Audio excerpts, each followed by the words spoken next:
What you just saw is a visual of the biggest education strike going on in this country right now in the great state of California. It started actually yesterday morning. They are fired up and really ready to go. 48,000 workers are striking. More Perfect Union covers it this way: breaking 48,000 academic workers at the University of California have begun the largest higher education strike in US history.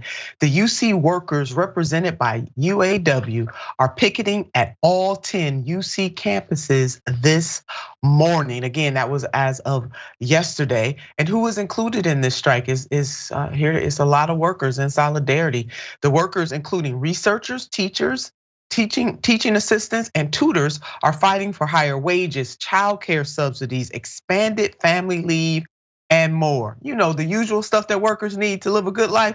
They're not reaching too big. They're not asking for too much, just the very basics. And 40% of grad student workers currently spend over half of their pay on rent, per a union survey. And for more information, if you want to get involved, you do not have to be in the great state of California to get involved. You can get involved right where you are. Go to Fair UC Now. That's fairucnow.org.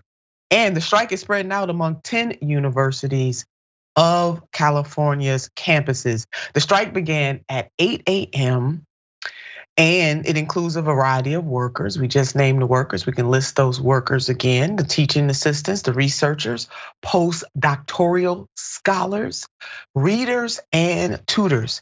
And they're striking for the basics because they just cannot afford to live. How does that make any sense in the United States of America with our hegemonic positioning, and we have workers who have to beg just for decency? They're not reaching too big. They just asking for better wages, better work conditions. That's all, nothing much.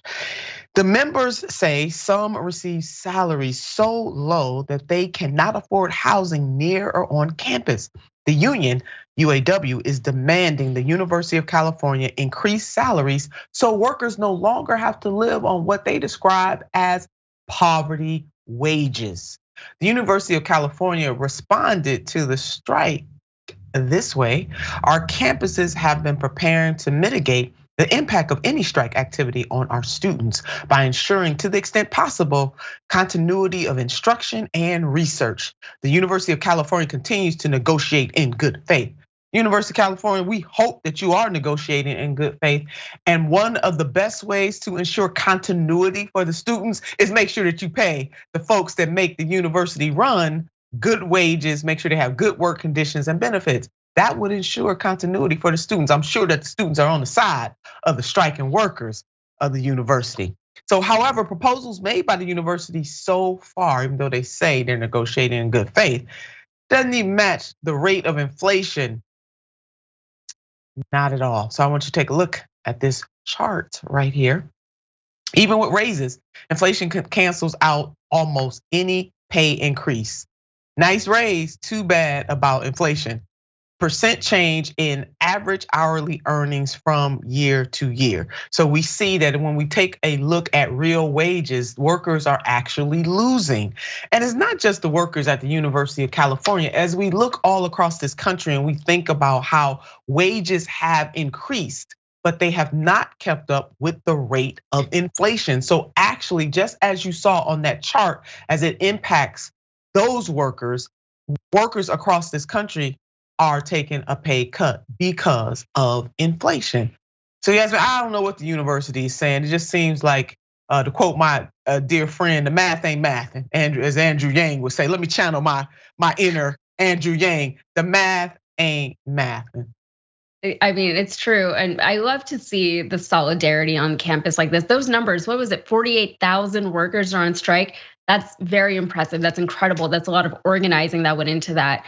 And whenever you see situations like this one, whenever there's a mass in one industry, you get a lot of people complaining about disruption. But the reality is, if these workers don't get paid a reasonable, livable wage, these jobs are no longer going to be sustainable, and people are going to have to leave the field entirely, which in education specifically, we've already seen that happen. So long term, it's a much worse problem to have than a little bit of disruption here today, especially when you consider that these workers are by no means asking for anything unreasonable, as you mentioned. And then the other thing to remember with strikes is that the more people are involved, the more effective they are. You kind of need those really big numbers for strikes to be effective and to drive positive change. Otherwise, they're much too easy for the powers to overlook the strike entirely. And so it's good to see those numbers. It really is. And we all can be a part of that strike. As I mentioned earlier, worker solidarity is vitally important because it impacts every other person. We know that historically labor unions have boosted, catapulted the wages of even our sisters and brothers and family and friends who are not in labor unions. So this kind of solidarity means so much. So I'm hoping that all of our viewers will get involved. Let's put up this headline: approval of labor unions at its highest since 1965. The people across this country really do understand what it means to be in solidarity with workers across this country, really across the world, because there's a global fight right now for better wages and better work conditions. It is a global movement right now with people declaring that they deserve to live a better life, and they do, and they should not have to work their fingers to the bone just to enjoy life. They should be able to smell the roses, smell the tulips, tiptoe through the tulips, whatever they want to do, they should be able to do it, and they should be paid enough to do just that and have the benefits and the work conditions that they all deserve. So we are rooting for you, baby. We are right there with you. Keep on keeping on.